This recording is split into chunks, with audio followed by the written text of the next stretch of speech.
రాష్ట్రంలో ఎక్కడెక్కడైతే ఈ రోజు కాంగ్రెస్ పార్టీ యొక్క నిర్లక్ష్య విధానాల వల్ల కాంగ్రెస్ పార్టీ యొక్క పట్టింపు లేనితనం వల్ల ఇవాళ వ్యవసాయదారులకు రైతులకు పట్టదారులు కావచ్చు లేదా కౌలు రైతులు కావచ్చు వాళ్ళు పడుతున్న ఇబ్బందులు గమనించి ఇప్పటికే 15-20 లక్షల ఎకరాల్లో ఎక్కడెక్కడైతే పంటలు ఎండిపోయినాయో ఆ రైతుల్లో భరోసా నింపడానికి ధైర్యాన్ని ఇవ్వడానికి అదేవిధంగా వారికి మేమున్నామని చెప్పడానికే ఈ రోజు క్షేత్రస్థాయిలో మా పార్టీ నాయకులు అన్ని నియోజకవర్గాల్లో కూడా రైతుల దగ్గర పోతా ఉన్నారు, పర్యటనలు చేస్తా ఉన్నారు. అందరినీ కూడా కలిసి వారిలో ఒక భరోసా నింపే ప్రయత్నం చేస్తున్నారు. రైతులు అడగలేదు, మిమ్మల్ని ఎవరు కూడా నిజానికి డిమాండ్ చేయలేదు. మేమే డిసెంబర్ 9 నాడు అధికారంలోకి వస్తున్నాం. ఇప్పటిదాకా లోన్లు తీసుకొని వాళ్ళు కూడా తీసుకోండి, నేను వెంటనే 2 లక్షల రూపాయల రుణమాఫీ చేస్తా అని చెప్పింది రేవంత్ రెడ్డి. మరి ఇప్పుడు 4 నెలలైనా కూడా రుణమాఫీ అనేది కనీసం ప్రస్తావన కూడా లేని పరిస్థితి ఈ రోజు రాష్ట్రంలో చూస్తా ఉన్నాం.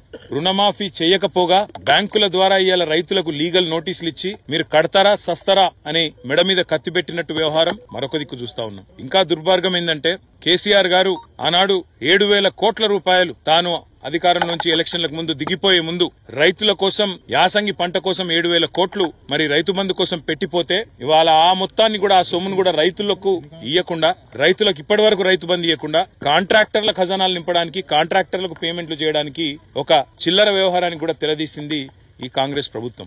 ఈ అన్నింటికీ మించిన దుర్మార్గం ఏంటంటే ఇవాళ నిజంగా కూడా రైతులను చూస్తే గోస అనిపిస్తున్నది. ఇక్కడ నేను కలిసిన రైతు పేరు పరశురాములు గారు. ఆయన కౌలు రైతు. ఒక 10 ఎకరాలు సారంపల్లి అనే గ్రామంలో తంగలపల్లి మండలంలో కౌలుకు తీసుకున్నారు. కౌలుదారు కాబట్టి పట్టదారుకు మొదలే 60,000 రూపాయలు ఆయన కట్టినాడు. ఇవాళ ఆయన పరిస్థితి ఏంటంటే మొత్తం మేతకు తప్ప ఎందుకు పనికిరాని పరిస్థితి ఈ రోజు ఈ పొలం తయారైంది. ఇవాళ నిజంగా కూడా సిరిసిల్ల జిల్లాలో రాజన్న సిరిసిల్ల జిల్లాలో ఈ పరిస్థితి వచ్చిందంటే ఇది కాలం తెచ్చిన కరువు కాదు, ఇది కాంగ్రెస్ తెచ్చిన కరువు.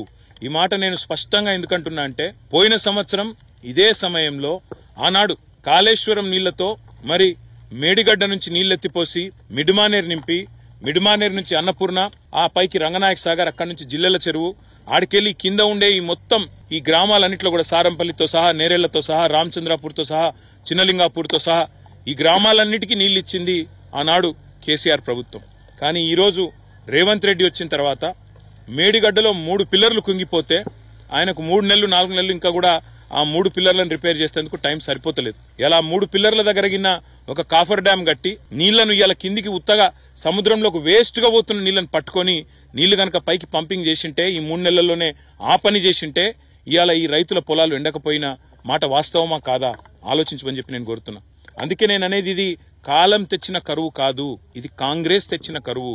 కాళేశ్వరం మీద కడుపు మంటతో కేసీఆర్ మీద కడుపు మంటతో మేడిగడ్డ రిపేర్ చేయకుండా 3 నెలలుగా నిర్లక్ష్య వైఖరి అవలంబించినందుకే ఇవాళ ఈ పొలాలు ఎండిపోయే పరిస్థితున్నది. 15-20 లక్షల ఎకరాల్లో ఇవాళ రైతులు బాధపడే పరిస్థితున్నది. నా పక్కన